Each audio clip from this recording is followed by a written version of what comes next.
학개 선지자는 이스라엘 백성들에게 멈추었던 이 성전 재건 공사를 다시 시작하라라는 그 하나님의 말씀을 전했던 선지자였습니다. 그래서 학개서에서 가장 먼저 나오는 메시지는 성전은 황폐한데 너희가 판벽한 집에 거주하는 것으로 만족하고 있느냐라는 메시지였습니다. 당시 이스라엘 백성들은 자신들의 형편 때문에 아직 성전을 다시 지을 때가 이르지 아니하였다라는 생각들을 가졌었습니다. 그런 자들에게 하나님께서는 너희는 너희의 형편 때문에 성전을 짓지 못하는 것이 아니라 성전을 짓지 않고 있는 그러한 너희의 모습 때문에 너희의 형편이 이렇게 황폐한 것이다 라고 말씀해 주셨습니다. 우리가 두 번째로 보았던 것은 지난주에 백성들이 학개 선지자의 말을 듣고서 이제 본격적으로 성전 재건 공사를 시작하였는데 막상 성전을 짓고 보니 그 성전의 모습이 너무나 볼품없고 초라해서 마음에 낙심과 좌절이 생긴 자들을 향하여 주신 하나님의 위로의 메시지였습니다. 하나님께서는 스스로를 굳세게 하라, 또 지금 당장이 아니라 장차의 말 하나님 나라를 소망하라, 그리고 이 성전에 나의 영광이 충만하게 할 것이다 라는 그런 말씀으로 백성들을 위로하셨습니다. 이제 오늘은 마지막으로 학개서가 다루고 있는 주제, 학개에게 또다시 임한 하나님의 말씀을 살피도록 하겠습니다. 10절을 보면 다시 한번 하나님께서 학개를 통해 말씀을 전하시는데 이번에도 당시 이스라엘 백성들이 가지고 있던 어떤 문제에 대하여 말씀을 전하십니다. 나중에 보게 되겠지만 이번에 말씀하시는 것은 당시 이스라엘 백성들이 자신들의 그 순종하는 행위에 대하여서 가지고 있었던 헛된 소망을 지적하시는 그런 말씀입니다. 무슨 말이냐면 현재 이스라엘 백성들은 성전 공사를 다시 시작하였지 않습니까? 왜 성전 공사를 다시 시작했습니까? 학개를 통해 전해진 하나님의 말씀에 순종하여서 성전 공사를 다시 시작한 것입니다. 그러면 백성들은 다시 하나님의 말씀에 그 순종할 때에 무엇을 기대하겠습니까? 앞서 1장에서 하나님께서 백성들에게 말씀하시기를 너희가 너희 형편 때문에 성전을 짓지 않는 것이 아니라 너희가 성전을 짓지 않는 그것 때문에 너희의 형편이 이런 것이다, 가난한 것이고 황폐한 것이다, 그렇게 말씀하셨으니까 그러면 우리가 이제 성전 공사를 다시 시작을 하면 우리의 형편이 다시 회복되어야 하지 않을까, 우리의 형편이 다시 나아져야 하지 않을까라는 기대를 마땅히 가졌을 것입니다. 어쩌면 이것은 너무나 당연한 기대이지요. 저와 여러분도 비슷한 마음을 가지고 있지 않습니까? 성경은 분명 저와 여러분에게 순종을 요구합니다. 하나님의 말씀대로 명령에 따라 헌신하기를 요구합니다. 그렇기 때문에 우리가 순종을 하면, 하나님께서 명령하신 대로 순종하고 헌신하면 하나님께서는 분명 우리를 기뻐하실 것이고 그것이 마땅히 내 삶의 형편이 나아지게 하는 데에 그런 원인이 될 것이다. 사실 이런 기대가 전혀 잘못된 것은 아니라고 볼 수 있습니다. 그러나 오늘 하나님께서는 이런 생각을 가진 자들에게 아주 중요한 말씀을 하나 더 던지시는데 이스라엘 백성들이 성전 공사를 다시 시작함으로써 하나님께 순종을 하고는 있지만 그럼에도 하나님께서는 그들에게 아직 너희가 돌이키지 아니하였다라고 말씀하신다는 겁니다. 즉 하나님께서 바라시는 것은 그런 외적인 순종이 아니라는 것이지요. 오늘 본문 말씀엔 이렇게 자신들의 외적인 순종에만 주목하고 그것이 하나님께서 원하시는 모습이라고 여기고 있는 이스라엘 백성에게 전하시는 그런 메시지입니다. 먼저 하나님께서는 오늘 설교는 두 가지로 말씀을 드릴 것입니다. 먼저 하나님께서는 우리가 하나님께 순종을 하더라도 사실상 우리는 여전히 하나님께 부정한 존재라는 것을 말씀하십니다. 두 번째로 하나님께서는 우리에게 중심의 진실함을 원하십니다. 오늘 말씀을 통해 행위만이 아니라 마음의 중심을 하나님께 드리는 성도로 세워지는 은혜가 있기를 간절히 소원합니다. 우리가 먼저 보게 되는 것은 사람의 부정함입니다. 결론부터 말씀드리자면 사람은 순종하더라도 본질적으로 부정한 존재입니다. 이 사실을 하나님께서는 오늘 율법과 관련된 이 가르침을 주시면서 알려주시는데 11절에 하나님께서는 학개에게 제사장한테 가서 율법에 대하여 뭔가를 하나 물어보라라고 하십니다. 그래서 이제 율법적인 원리를 통해서 가르침을 주시려고 하는 건데 무엇을 물으라고 하시냐면 우리 12절 말씀 같이 읽도록 하겠습니다. 12절입니다. 시작. 사람이 옷자락에 거룩한 고기를 쌌는데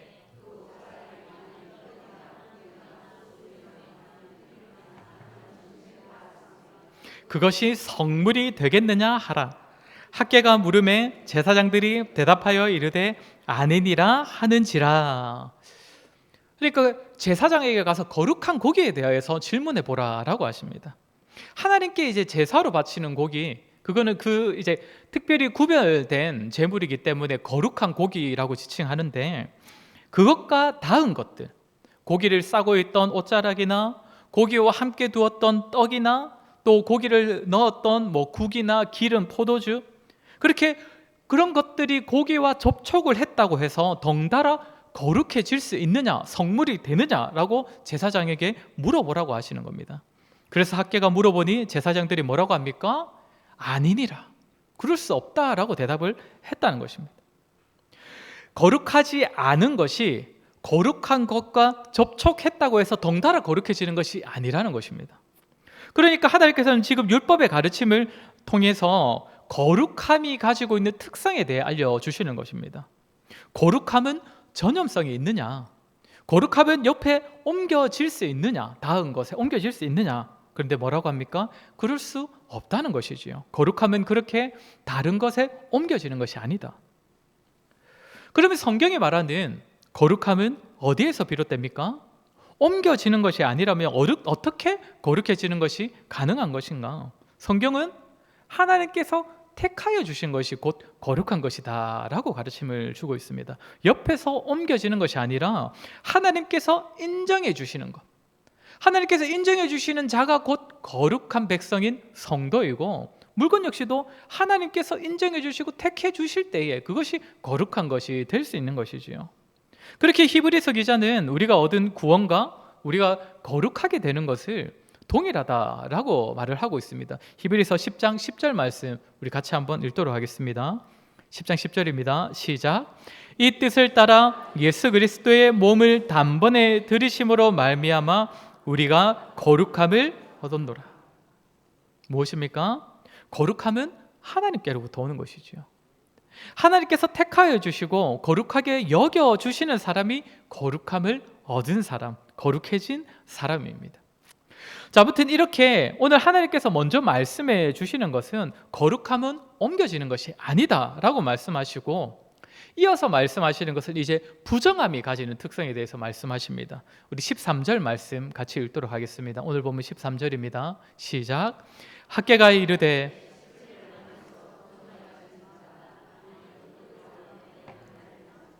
그것이 부정하겠느냐 하니 제사장들이 대답하여 이르되 부정하리라 하더라. 학개가 제사장에게 또다시 율법과 관련된 질문을 하나 던지는데 이번엔 무엇을 물어봅니까? 시체를 만져서 부정하게 된 사람이 앞에 예로 들었던 그 물건들, 옷자락이나 음식물 그런 것에 닿으면 그것이 덩달아 부정하게 되겠느냐라고 물어보라 하는데, 그래서 물어보니까 뭐라고 대답을 합니까? 예, 부정하리라, 함께 부정해진다라고 대답을 합니다. 무엇입니까? 그러니까 부정함이 가지는 특성은 거룩함과 다르다는 것입니다. 거룩함은 뭐라고 했습니까? 옮겨지지 않는다라고 했지요. 그런데 부정함은 어떻게 된다고 합니까? 다른 사람이나 다른 물건과 접촉을 하게 되면 그 부정함은 그 존재에게 옮겨져서 덩달아 부정해진다라고 말하고 있습니다. 이렇게 하나님께서는 거룩함과 부정함의 차이점, 거룩함은 옮겨지지 아니하고 부정함은 옮겨진다는 율법적 원리를 말씀하시는데, 결국 하나님께서 이 원리를 통해 무엇을 말씀하시려는 것이냐? 14절을 같이 읽도록 하겠습니다. 14절입니다. 시작. 이에 학개가 대답하여 이르되 여호와의 말씀에 내 앞에서 이 백성이 그러하고 이 나라가 그러하고 그들의 손의 모든 일도 그러하고 그들이 거기에서 드리는 것도 부정하니라. 하나님께서는 앞서 거룩함의 특성도 말씀하시고 부정함의 특성도 말씀하셨는데 그 원리에 따라서 현재 이스라엘은 어떠하다라고 말씀하십니까? 부정하다라고 말씀하십니다. 그들이 부정해서 그들이 하는 일도 부정하고 그들이 드리는 모든 재물도 다 부정하다라고 말씀하신다는 겁니다. 왜 하나님께서 이 말씀을 하시겠습니까? 앞에서도 말씀드린 것처럼 당시 이스라엘 백성들은 내가 하나님께 지금 순종하고 있기 때문에, 하나님께서 학계를 통해 명령하신 그 성전 공사를 다시 시작했기 때문에 나는 이제 하나님께서 약속하신 복을 받을 만한 존재가 되었다, 그리고 거룩한 존재가 되었다고 여기고 있기 때문입니다. 내가 지금 하고 있는 이 행위, 내가 지금 하고 있는 이 순종은 하나님께서 명령하신 그런 거룩한 행위이고, 그렇게 나는 지금 하나님께서 인정해 주실 만한 거룩한 존재가 되었다라고 여기고 있기 때문이라는 것이죠. 그런데 하나님께서 뭐라고 하십니까? 너희는 순종을 하고 있지만 그것 때문에 거룩한 존재가 된 것이 아니라 사실 너희는 너희 안에 있는 그 부정함 때문에 너희가 하고 있는 행위마저도 다 부정해지고 있는 그런 존재다라고 말씀해 주신다는 것이죠. 자신들의 순종과 헌신 때문에 거룩함을 입었다라고 생각하는 자들에게 그것은 율법의 원리와 맞지 않다. 너희의 행위가 거룩하다고 해서 너희의 본질이 거룩함이 그렇게 옮겨질 수 있는 것이 아니다. 너희의 실상은 너희 안에 있는 부정함 때문에 오히려 너희가 하는 것 모든 것이 부정하게 되는 존재들이다라고 말씀을 해주신다는 것이죠. 사랑하는 성도 여러분, 생각을 해보면 이 당시 성전 공사를 다시 시작한 자들은 얼마나 귀한 자들입니까? 바사 땅에서 고국으로 돌아온 자들입니다. 나름대로 바사 땅에서 일궈 놓았던, 고생하면서 일궈 놓았던 그 바사 땅에서의 삶의 터전들을 다 포기하고 돌아온 자들, 거기서 누릴 것들을 다 포기하고 언약의 말씀을 기억하는 가운데 고국으로 돌아온 자들입니다. 게다가 돌아와서는 하나님의 집인 성전을 다시 세운 자들입니다. 잠시 내려놓고 방황했던 적도 있지만 학개와 스가랴 같은 선지자가 말씀을 전했을 때에 그 말씀에 순종하여서 다시 성전을 세워가고 있는 그런 자들입니다. 그러니까 이들은 하나님의 말씀에 순종하고 하나님의 명령에 헌신하고 있는 자들입니다. 이들의 삶과 이들의 행위는 하나님의 말씀을 따르고 있습니다. 그러나 이들이 잊고 있는 것이 무엇입니까? 그들의 순종과 헌신과 결단은 너무나 귀하고 중요하지만 그것이 자신들을 거룩하게 해주고 성도로서의 그 성도다움을 보장해 주는 것이 아니라는 것입니다. 거룩한 고기를 싸고 있다고 해서 그 옷자락이 덩달아 거룩해지는 것이 아닌 것처럼 성도가 하나님 앞에 거룩한 존재로 서게 되는 건 역시 자신이 순종하고 있는 그 행위가 제 아무리 귀한 행위, 거룩한 행위에 동참했다고 해서 자신의 존재가 그 행위와 더불어 거룩해지는 것이 아니라는 것이지요. 거룩은 그런 식으로 옮겨지는 것이 아니기 때문입니다. 오늘날 많은 성도들이 행위로서 자신이 거룩함을 입는다라고 생각을 합니다. 하나님께서 성경에서 명하시고 있는 것들을 자신이 지키고 있으면, 말씀하신 대로 자신이 순종하고 있으면 그것이 하나님 앞에서 자기 자신을 더욱 의미 있는 존재로 세워줄 수 있다라고 여깁니다. 그 순종과 헌신이 거룩함을 자신에게 입혀주는 것처럼, 나의 행위가 나의 본질에 옮겨지는 것처럼 그렇게 여기곤 합니다. 사실 성도에게서 행함은 얼마든지 강조해도 좋을 정도로 참 중요하고 큰 의미가 있는 것이지요. 우리의 기도 생활, 우리의 경건 생활, 새벽을 깨워서 기도하고 또 매일 말씀을 보고 묵상하고 또 교회와 성도들을 위하여서 봉사하고 섬기고, 그러한 순종과 행위들은 성도에게 있어서 너무나 필요하고 계속적으로 우리가 힘써야 하는 것들이지만, 그것을 우리가 잘 한다고 해서 그것을 통해 우리가 하나님께 인정받을 만한 거룩한 존재로 서게 되는 것은 아니라는 것이지요. 사랑하는 성도 여러분, 저와 여러분의 실상은 어떠합니까? 우리는 어떤 자입니까? 사실상 우리 역시도 오늘 이 말씀을 통해 지적받는 이스라엘 백성들처럼 본질상 부정하여서 내면의 부정함 때문에 행위마저도 덩달아 부정해질 수 있는 그런 자들입니다. 거룩함이 아니라 부정함을 우리의 행위에까지 옮겨서 우리가 열심으로 하고 있는 순종과 헌신과 섬김까지도 사실상 하나님 앞에서 부정하다고 여김받을 수 있는 그런 부족한 자들이라는 것입니다. 그렇게 우리는 결코 우리의 행위에서 우리 자신의 거룩함의 의미를 찾으려 하거나 외적인 행위로 신앙생활의 만족을 찾으려는 그런 생각을 결코 가져서는 안 될 것입니다. 그러면 두 번째로, 하나님께서 이렇게 외적인 행위로부터 거룩함을 입을 수 있다고 착각하고 있었던 이스라엘 백성들에게 무엇이라 말씀하시느냐? 15절부터 이 가르침이 시작되는데, 이번에는 하나님께서 지난 날을 기억해 보라라는 말씀으로 가르침을 주십니다. 먼저 15절과 16절 말씀을 우리 같이 한번 읽도록 하겠습니다. 오늘 본문 15절, 16절 말씀입니다. 시작. 이제 원하건대 너희는 오늘부터 이전 곧 여호와의 전에 돌이 돌 위에 놓이지 아니하였던 때를 기억하라. 그때에는 20고루 곡식 더미에 이른즉 10고루 뿐이었고 포도즙 틀에 50고루를 기르러 이른즉 20고루 뿐이었었느니라. 15절에 보면 하나님께서 과거를 한번 기억해 보라라고 말씀하시는데, 언제 어떤 시기를 말씀하십니까? 여호와의 전에 돌이 돌 위에 놓이지 아니하였던 때를 기억하라라고 하십니다. 그러니까 성전이 다시 세워지지 않고 있었던 때, 얼마 전까지 성전 재건 공사를 멈추고 있었던 그때를 한번 기억해 보라라고 말씀하시는 겁니다. 그때의 상황이 어떠했다고 합니까? 16절을 보면 20고루 곡식 더미에 10고루 뿐이고 포도즙 틀에 50고루 기르러 갔는데 20고루 뿐이었다라고 합니다. 무슨 말입니까? 고루는 이제 무게 단위를 뜻하는 것인데, 원래라면 20고루를 거둘 수 있을 만한 그런 곡식 더미인데, 곡식 더미가 평소대로라면 20고루 나올 만한 그런 곡식 더미를 쌓았는데 수확을 해보니까 어느 정도밖에 안 나오는 겁니까? 10고루밖에 나오지 않는 겁니다. 그러니까 그만큼 이 곡식 알맹이가 많이 열리지 않고 있다는 것이죠. 포도즙 틀에 50고루를 기르러 갔는데 20고루 뿐이었다는 말도 동일하지요. 평소라면 한 50고루 정도 포도주를 수확할 수 있을 만큼 포도 농쿨을 다 이렇게 담아놨는데 그것을 즙을 다 짜내봐도 20고루밖에 나오지 않았다.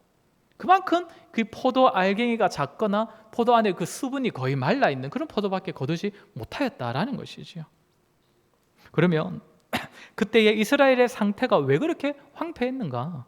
우리 17절을 같이 읽도록 하겠습니다. 17절입니다. 시작.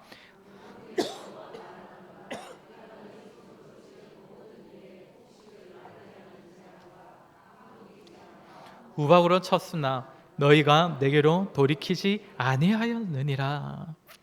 그때에 하나님께서 이스라엘에게 곡식을 마르게 하는 재앙을 보내셨기 때문이다 라고 말씀하십니다. 재앙과 우박으로 이스라엘을 치셨다는 것이죠. 그래서 곡식도 적고 포도도 적었는데 그럼에도 이스라엘 백성들이 어떠했다고 합니까? 너희가 내게로 돌이키지 아니하였느니라. 이스라엘의 형편이 곡식을 제대로 거두지도 못하고 있는데, 사실상 그것은 백성들이 하나님께로 돌이키지 않아서 하나님께서 주신 재앙 때문에 그런 것인데, 그럼에도 백성들은 하나님께로 돌이키지 아니하였다라는 겁니다. 그런데 이어서 하나님께서는 다시 한번 이전을 기억하라라고 말씀하십니다. 이번에는 언제를 기억하라고 말씀하시느냐면 18절과 19절 말씀 우리 같이 읽도록 하겠습니다. 18절 19절입니다. 시작. 너희는 오늘 이전을 기억하라. 아홉째 달 24일 곧 여호와의 성전지대를 쌓던 날부터 기억하여 보라. 곡식 종자가 아직도 창고에 있느냐? 포도나무, 무화과나무, 석류나무, 감람나무의 열매가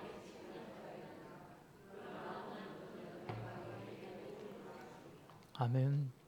우리 이런 구절 읽을 때 앞에 거 다 떼놓고 이제 마지막에 나오는 그러나 오늘부터 내가 복을 주리라, 여기만 바로 이렇게 주목해버리면 안 됩니다. 이 말씀은 너희가 내가 원하는 모습을 갖추기만 하면 내가 오늘이라도 얼마든지 복을 내려줄 수 있다, 이 약속을 다시 한번 확인시켜 주시는 것이고, 우리는 지금 그 전까지 하시는 말씀을 좀 주목해 보아야 합니다. 이번에도 이전을 기억해 보라 라고 말씀하시는데 이번에는 언제를 말씀하십니까? 18절을 보면 성전 지대를 쌓던 날부터 기억해 보라 라고 합니다. 그러니까 이번에는 언제를 기억하라는 것입니까? 성전 재건 공사를 시작한 이후를 기억해 보라고 하시는 것이죠. 아까는 성전 재건 공사를 시작하지 않았던 때를 기억해 보라, 이번에는 성전 재건 공사를 다시 시작한 이후를 기억해 보라. 그런데 그때는 또 어떠했다고 합니까? 19절을 보면 곡식 종자가 아직도 창고에 있느냐? 이 말씀은 농사 때 뿌릴 그 종자, 씨앗을 하나도 남김없이 다 뿌려서 이제 창고에 남아있지 않다라는 의미가 될 수도 있고, 다른 하나는 전혀 씨를 뿌릴 만한 상황이 되지 않아서 뿌리지도 못하고 그냥 쌓여만 있다, 이런 말일 수도 있습니다. 그러니까 둘 다 상황이 안 좋다는 의미죠. 왜 그럴 수밖에 없습니까? 포도나무, 무화과나무, 석류나무, 감람나무에 열매가 맺지 못하였느니라. 너무 황폐하였기 때문입니다. 씨앗을 남김없이 다 뿌려도 전혀 거두지 못하는 때, 아니면 나무마다 열매를 전혀 맺히지 못하는 것을 보면서 도무지 씨앗을 뿌릴 엄두조차 나지 않는 그런 상황을 보내고 있다는 것이죠. 그러니까 지금 상황도 언제와 비슷하다는 겁니까? 여전히 황폐하다는 것. 앞에서 본 그 성전공사를 다시 시작하기 전과 전혀 다를 바 없는, 여전히 하나님께서 보내신 재앙으로 인하여 황폐한 상황을 보내고 있다라는 것입니다. 하나님께서는 지금 그 두 시기를 기억하여 보라고 말씀하십니다. 하나는 성전을 다시 짓기 전, 다른 하나는 성전 공사를 다시 시작한 이후. 그런데 두 시기가 시기적으로는 다르지만 결과적으로 어떠합니까? 하나님 보시기엔 다르지 않다는 것입니다. 둘 다 하나님께서 황폐하게 하시는 그런 벌을 받을 만한 그런 상황이라는 것이죠. 하나님께서는 분명 성전을 짓지 않는 자들에게 재앙을 보내시면서 돌이키기를 원하셨습니다. 너희가, 그런데 그럼에도 불구하고 그들의 모습이 어떠했다고 합니까? 너희가 돌이키지 아니하였느니라. 그러다가 이들은 학개 선지자의 메시지를 듣고서 성전 공사를 다시 시작했습니다. 그러니까 안 하고 있던 공사를 다시 시작했다는 것인데, 이들은 여전히 하나님께서 징계를 내리실 만한 모습이라는 것입니다. 무슨 말입니까? 성전 공사를 다시 시작했어도, 하나님의 말씀에 순종하여서 성전 공사를 다시 시작했어도 실상은 이들은 여전히 하나님께 돌이키지 아니한 그런 모습이라는 것이지요. 사랑하는 성도 여러분, 여기서 우리가 알 수 있는 사실이 무엇입니까? 하나님께서 이들에게 재앙을 보내시면서까지 돌이키기를 원하셨던 모습은 외적인 순종, 행위의 돌이킴이 아니라는 것입니다. 짓지 않고 있던 성전을 다시 짓기 시작하는 것이 하나님께서 원하시는 돌이킴의 모습이 아니라는 것이지요. 결국 하나님께서 원하시는 것은 무엇입니까? 겉으로 드러나는 것이 하나님께 돌이킨 것처럼 보이는 그런 모습이 아닙니다.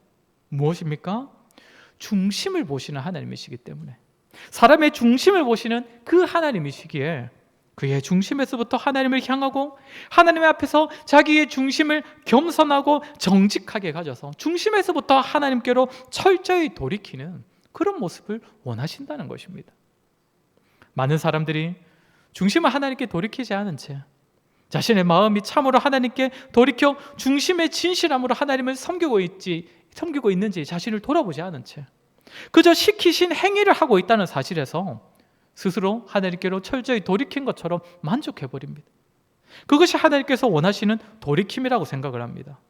자신의 교회와 성도를 잘 섬기고 있고, 어떤 직분을 받아서 우리가 감당하고 있고, 내가 교회를 위해 헌신 봉사하고 있으니 이것이 때때로 하나님 앞에서 짓고 있는 나의 죄들과 때때로 하나님 앞에서 품었던 나의 불순한 생각들을 다 탕감해 줄 수 있는 것처럼 여깁니다.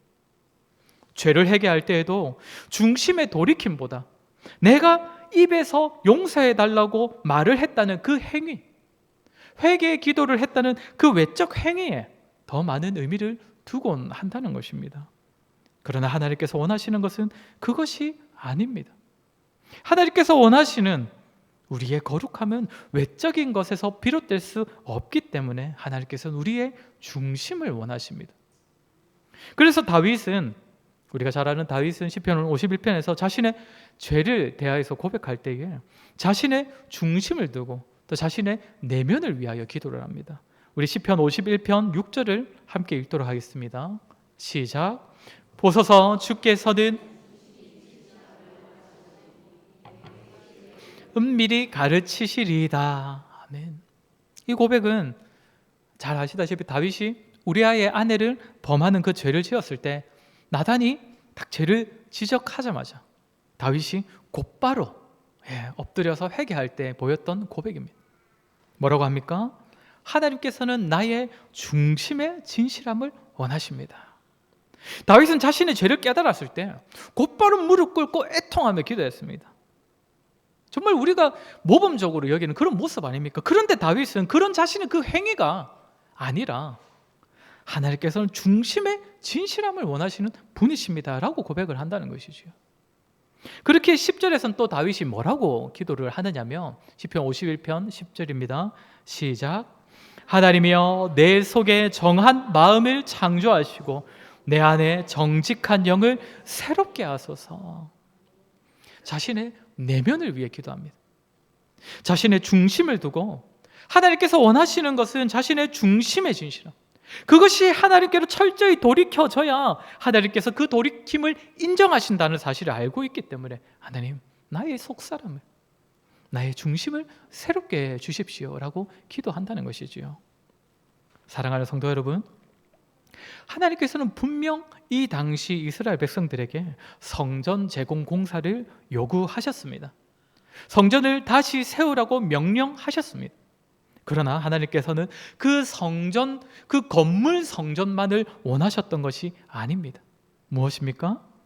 하나님께서 택하신 성도 한 사람 한 사람이 사실상 하나님께서 세우신 전이기 때문에, 성도 한 사람 한 사람이 사실 하나님께서 보실 때에는 거룩한 성전이기 때문에 그 성전이 새로워지기를 바라셨던 것입니다. 건물 성전과 더불어 성도 각자가 거룩한 성전으로 세움받기를 원하셨다는 것입니다. 그리고 그것은 외적인 행위가 아니라 중심에서부터 시작되는 것입니다. 저와 여러분에게 요구하시는 것도 동일합니다. 우리의 중심, 우리의 속사람을 원하고 계십니다. 성전된 우리 한 사람 한 사람이 중심이 진실된 모습으로 우리 하나님께로 돌이켜서 내면에서부터 거룩한 자로 세움받기를 원하신다는 것입니다. 그렇게 우리의 속사람이 먼저 거룩한 자로 세워졌을 때에, 중심에서부터 하나님께로 전적으로 돌이켜졌을 때에, 그때에 우리의 행위까지도 함께 거룩해지는 것입니다. 거룩한 행위가 우리를 거룩하게 하는 것이 아니라 우리의 내면이 하나님 앞에 진실되고 거룩하게 세워졌을 때에, 그때에 우리가 하는 모든 일이, 우리가 직장 생활을 하든 가정 생활을 하든 이웃을 만나서 그저 수다를 떨고 앉아 있다 하더라도 우리의 내면이 하나님 앞에 진실할 때에 우리가 하는 모든 행위가 거룩한 행위가 된다라는 것입니다. 그렇게 사랑하는 성도 여러분, 우리의 신앙생활이 너무 우리의 외적인 것에 국한되어 있지 않았으면 좋겠습니다. 분명 하나님께서는 우리의 외적인 행위들이 거룩하기를 요구하십니다. 우리가 공적인 예배 생활을 충실하고 우리의 외적인 행위들이 거룩하기를 원하십니다. 이웃을 잘 섬기고 또 그리스도의 몸된 교회를 위해 헌신하고 한몸된 지체들을 잘 돌보는 삶을 분명 요구하고 계십니다. 그런데 그것은 구약 이스라엘 백성들로 치자면 건물 성전을 세우는 것에 불과합니다. 그것이 참 귀하지만 그것이 전부는 아니라는 것입니다. 그것뿐이라면, 그런 외적 행위뿐이라면 그 당시 이스라엘을 황폐케 하셨던 하나님의 징계의 대상이 될지도 모른다는 것이지요. 그렇게 행위에 앞서서 중심에서부터 하나님께 진실된 모습이 있는 것, 마음을 전적으로 하나님께 돌이켜서 하나님을 기뻐하고 하나님께서 맡기신 일을 기뻐하고 성도로서의 부르심을 영광스럽게 여기고 철저히 하나님께 우리의 중심이 드려지는 가운데 행함까지도 순종에 이르게 될 때에, 그것이 자기 자신을 참다운 주님의 성전으로 세우는 것이고, 우리 교회에 그러한 성도가 많아질 때에 우리 교회까지도 주님의 거룩한 성전으로 세움받게 되는 것입니다. 저와 여러분, 우리의 외적인 모습, 외적인 행위에 주목하여서 스스로 거룩하다 합리화하는 것이 아니라 정말 하나님 앞에 우리의 중심을 들여서 하나님께서 기뻐하시는 거룩한 성전으로 세움받는 저와 여러분 되시기를 주의 이름으로 간절히 소원합니다. 우리 제가 말씀을 기억하며 우리 한번 같이 기도했으면 좋겠습니다. 외적인 행위에서 만족을 누리는 것이 아니라 정말 중심의 진실함을 원하시는 하나님 앞에서 정말 내면에서부터 하나님께 철저히 돌이키는 참 그러한 우리가 되게 해달라고 기도합시다. 나의 순종과 나의 헌신과 나의 행위가 너무나 귀하지만 여기서 그치지 않고 정말 내면에서부터 철저히 중심이 하나님께 드려지고 하나님을 경외하는 믿음에서부터 행위에까지도 이룰 수 있도록, 그래야 우리 자신이 참다운 주님의 전으로 거룩한 성전으로 세워질 수 있게 해달라고 우리 시간에 들은 말씀을 기억하며 우리 같이 한번 기도하도록 하겠습니다. 기도하겠습니다.